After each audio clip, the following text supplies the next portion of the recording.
Pero Johannes, ser corrupto... esta generación venía, entiendo, con un estándar moral distinto. No. Lo interesante no es que vengan con un estándar moral distinto. Lo que pasa es que no tienen un estándar moral. Es la gran diferencia entre la antigua clase política y esta nueva clase política. Es que la antigua clase política hacía cosas malas, es cierto, pero sabía que eran malas. Por eso existía algo así como vergüenza. En cambio, esta clase política que acaba de entrar hace cosas malas y no le interesa. Te mienten a la cara, no cumple con su palabra. Son gente que está dispuesta a asumir cargos para los cuales ellos saben que no están preparados. Y eso significa que le hacen un daño a las personas a las cuales se supone que tienen que servir. Es gente, no todos, por supuesto, hay gente también preparada, pero si uno ve la disposición al trabajo, la puntualidad... A ver, les voy a dar un ejemplo. Hoy día fui a La Moneda porque se iba a presentar la Política Nacional de Migraciones a las 10 de la mañana. Llego a La Moneda y no se iba, y se había cancelado. ¿Cómo? Se había cancelado, no se presentó. Ahora, ¿Te avisaron? No te avisan. Entonces, ¿qué manera de trabajar es esa? O sea, el dilapidar no solamente mi tiempo, sino que también el tiempo de terceros. Y eso es solamente un botón de muestra. Eso no te sucede en países con un sistema político o con un Estado que funciona mejor. Si cuando ya no son ni siquiera capaces de avisarle a un parlamentario que una actividad no se va a realizar, ¿de qué son capaces, la verdad? Yo tengo la impresión de que no de mucho. Lo vemos en la gestión, sí, es terrible. Y volviendo un poquitito atrás en este tema, nosotros levantamos la voz para el debate de la última discusión de presupuesto. Nosotros dijimos, oye, ustedes quieren más plata, pero no le están poniendo un peso extra a la Contraloría. Nada para la Contraloría. ¿Por qué no le ponen plata a la Contraloría? El número de funcionarios públicos aumentó de 280.000, 300.000 el 2012 a 800 y tantos mil ahora. Son casi 500.000 funcionarios más. Pero a la Contraloría no le aumentaron nada. Ni el personal, ni la capacidad de control. Entonces, evidentemente que un sistema que ya era relativamente difícil de controlar, hoy en día es prácticamente imposible de controlar por su tamaño. Y a propósito de lo mismo, hoy día en la mañana teníamos una discusión en algunos grupos de conversación respecto de propuestas de mejora. Y hay unos parlamentarios que estaban proponiendo tener una suerte de auditores internos, de servicios, ministeriales, pero ya existen. Sí. Existen. Oye, sería muy bueno tener matrices de riesgo. Existen. El problema es que existen y no funcionan. Y lo gravitante de este caso en particular, y que creo que ha sido una noticia que no ha sido muy relevada por la importancia que tiene, es que la subsecretaria, que dejó su cargo el día sábado, fue informada de esto, en detalle. 50 días. No era una idea en el aire, fue informada en detalle. El 2 de mayo. Yo creo que hay que partir de quienes forman parte del Estado, del aparato estatal, de los ministros, los funcionarios. Si son personas honestas, honradas, la manera, obviamente, de focalizar las distintas gestiones se van a traducir en hechos concretos que van a beneficiar a todos. Y el problema es que, como decía Ignacio, hay intereses propios, particulares, y no están para servir a los demás. El aparato estatal está bien estructurado, a mi parecer. Existe, como decía Cristian, auditores internos que revisan, existen jefes jurídicos que controlan, existen jefes de gabinete que ganan un muy buen sueldo, que son los que asesoran y apoyan la gestión de los ministros y subsecretarios, porque obviamente es mucha la labor que tienen que desarrollar. Entonces, la estructura está bien hecha y está para que funcione. Pero si obviamente desde esa parte ya la base funciona mal, ahí tenemos que subir un escalón más y apoyarnos, por ejemplo, en la Contraloría. Entonces la Contraloría, es verdad, no tiene los funcionarios, puede ser un argumento, porque hoy en día existen cada vez más casos de corrupción. Lo veo constantemente a través de todas las denuncias que nos llegan a ideas republicanas en el área de fiscalización. De verdad que no damos abasto porque hay todos los días es una denuncia adicional que hay que investigar, obviamente, con los pocos recursos que nosotros tenemos en cuanto a equipo, y que no damos abasto. Y esas denuncias son ¿por qué? Porque la gente está consciente de que está haciendo el gobierno actual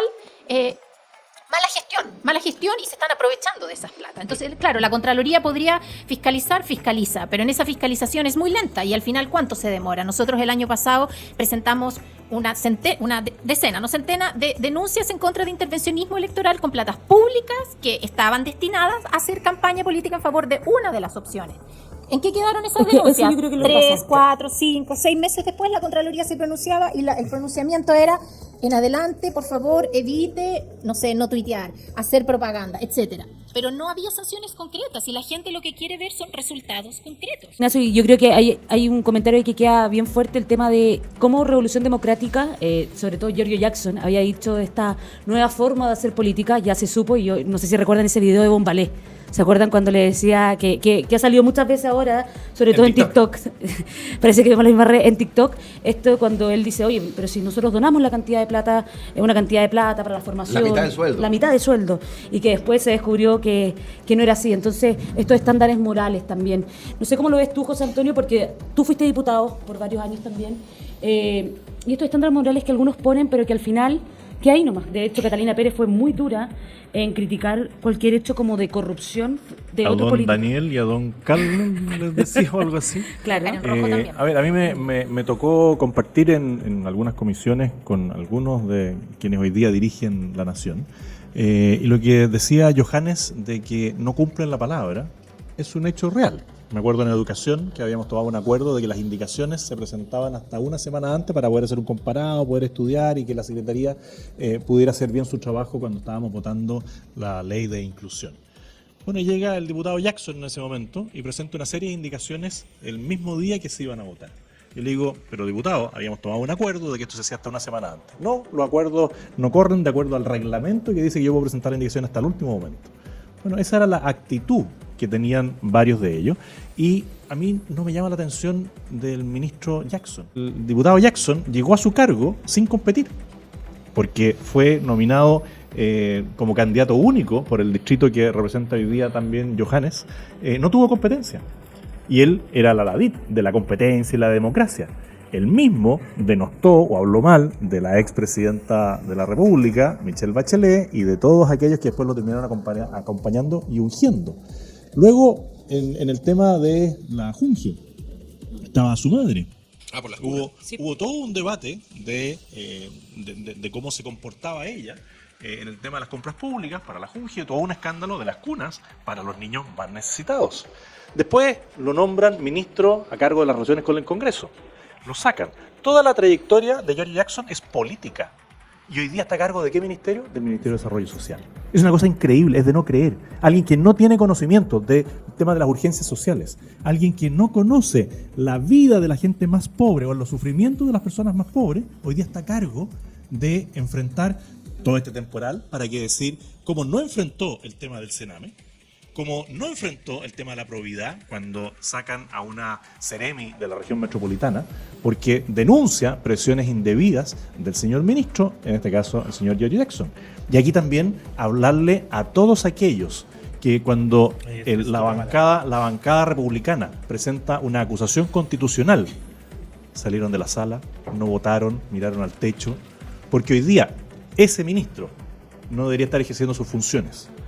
Porque ese ministro, no solamente por su mala gestión, sino también por toda la historia que trae acumulada, no merecía estar en ese ministerio que se tiene que preocupar de la gente más pobre en Chile. Ahí quiero agradecerle, por supuesto, a los votos disidentes en la acusación constitucional a Jackson por haberle permitido continuar en el gobierno. Muchas gracias. Porque no, es que hay cuentas que... Y todos saben quiénes son, no tenemos por qué enumerarlos. Exactamente, pero hay aquellos cuentas que se cobran. miraron al techo, salieron de la sala y no se atrevieron a votar esa acusación constitucional, hoy día háganse responsables del ministro que tenemos a cargo del ministerio más importante para la gente más dañada, más damnificada por los últimos temporales. Pero aquí se ha ido generando como una especie de costumbre, por lo que yo mencionaba, en el tema de la Junji, en el tema de Providencia, en el tema incluso tan básico como cuando el presidente nos dice que no van a haber más pitutos y que nadie va a ganar más que él. Claro, y después llegan todos los apitutados y familiares. Llegan todos los apitutados y todos pareja. tienen sueldos más altos y dicen, no, es que hoy día no puedo hacer nada. Y va nombrando embajador y va nombrando... Y ni se sonroja. Y no todos los lo que dices tú, no les da ni embajadores. vergüenza. Es una cosa impresionante. Y cuando uno les critica algo, dicen, no, pero es que tú no puedes discutir que aquí, concepto técnico, que este, que llegó por esto otro. Y curiosamente había sido polola o pololo de amigo, amiga de... justifican todo y ni se sonrojan. Porque estos no son solamente estos millones de Democracia Viva o los 3.000 millones de las fundaciones de Antofagasta. Hemos visto como cada día aparecen más denuncias. Aquí vemos al senador Espinosa haciendo denuncias graves respecto a lo que ha ocurrido en la región de los lagos, de lo que ocurre en la región del Maule. Hemos visto cómo estas fundaciones van borrando, todos los días se les va borrando la memoria de Twitter, se les va borrando la memoria de las páginas web, incluso la polola del presidente. Que también trabajó para una de estas fundaciones. Y eran fundaciones que estaban dedicadas, que se especializaban en temas políticos, no en temas técnicos, y de un día para otro aparecen en el tema de los campamentos, en el tema de la educación, en distintas áreas. Ahora en los lagos, ¿no es cierto?, de regularización de títulos de dominio, siendo que ni siquiera conocían la zona. Se hicieron expertos. Sanidad mental, procultura. Claro, en el fondo se convirtieron en expertos de todos en corto plazo. Creo que el ministro tiene una gran oportunidad, si que se la quiere jugar, el presidente también, de transparentar esto. Y creo que creo que instituciones como la NEF, la CUT, tienen también una gran oportunidad para decir, miren, no vamos a aceptar más el apitutamiento, el nepotismo, la mistocracia, porque al final del día terminan pagando justo por pecadores. Y hay una gran cantidad de funcionarios públicos que hacen bien su trabajo, que es lo que decía Josefina. Pero está lleno de operadores políticos que llegan con todos los gobiernos. Esto no es exclusivo del gobierno de izquierda.